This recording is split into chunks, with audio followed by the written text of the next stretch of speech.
Eden gardens వేదికగా జరుగుతున్న తొలి టీ20లో భారత ఆటగాళ్లు అదరగొట్టారు. ఇంగ్లాండ్ను చిత్తుగా ఓడించారు. 7 వికెట్ల తేడాతో టీమిండియా ఘన విజయం సాధించింది. తొలుత బ్యాటింగ్కు దిగిన ఇంగ్లాండ్ 132 పరుగులకే ఆలౌట్ అయింది. లక్ష్య ఛేదనలో భారత బ్యాటర్స్ విజృంభించారు. టీమిండియా ప్లేయర్స్ అభిషేక్ వర్మ 6లు 4లతో అలరించాడు. ఇంగ్లాండ్తో 5 మ్యాచ్ల టీ20 సిరీస్లో భారత్ బోణీ కొట్టింది. తొలి మ్యాచ్లో పర్యాటక ఇంగ్లాండ్ను చిత్తు చేసి విజయంతో సిరీస్ను ప్రారంభించింది. కోల్కతాలోని ఈడెన్ గార్డెన్స్ వేదికగా జరిగిన ఈ మ్యాచ్లో యువ భారత్ ఘన విజయం సాధించింది. తొలుత ఇంగ్లాండ్ను 132 పరుగులకే కుప్పకూల్చిన భారత్ అనంతరం ఆ లక్ష్యాన్ని 13 ఓవర్లలోపే ఛేదించింది. దీంతో సిరీస్లో 1-0తో ఆధిక్యంలోకి దూసుకువెళ్లింది. వరుణ్ చక్రవర్తి ప్లేయర్ ఆఫ్ ది మ్యాచ్గా నిలిచాడు.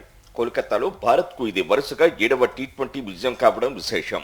తొలి టీ20 మ్యాచ్లో టాస్ ఓడి బ్యాటింగ్ దిగిన ఇంగ్లాండ్ భారత బౌలర్ల దాటికి బెంబేలెత్తిపోయింది. ఓవైపు హర్షదీప్ సింగ్, మరోవైపు వరుణ్ చక్రవర్తి ధాటికి వరుసగా వికెట్లు కోల్పోయింది. 20 ఓవర్లలో 132 పరుగులకు ఆలౌట్ అయింది. భారత బౌలర్లలో వరుణ్ చక్రవర్తి 3 వికెట్లతో సత్తా చాటాడు. హర్షదీప్ సింగ్, హార్దిక్ పాండ్యా, అక్షర్ పటేల్ తలా 2 వికెట్ల చొప్పున పడగొట్టారు.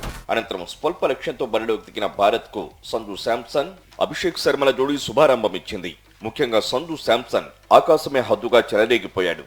గస్ అట్కిన్సన్ వేసిన ఇన్నింగ్స్ 2వ ఓవర్లో 4 4లు 1 సిక్సర్తో ఏకంగా 22 రన్స్ రాబట్టాడు. ఆ తర్వాత అభిషేక్ శర్మ కూడా జోరందుకోవడంతో స్కోరు బోర్డు పరుగులు పెట్టింది.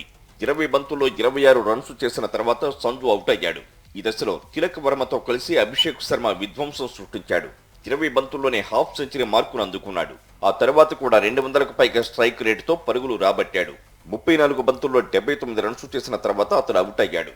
అయితే అప్పటికే మ్యాచ్ భారత్ చేతుల్లోకి వచ్చేస్తుంది. ఆ తర్వాత హార్దిక్ పాండ్యా, తిలక్ వర్మలు లక్ష్యాన్ని లాంఛనంగా పూర్తి చేశారు. 12.5 ఓవర్లలో భారత్ 3 వికెట్లు కోల్పోయి 133 పరుగుల లక్ష్యాన్ని ఛేదించింది. సిరీస్లో 1-0తో ఆధిక్యంలోకి వెళ్లింది. రెండో టీ20 మ్యాచ్ ఈ నెల 25న చెన్నై వేదికగా జరగనుంది.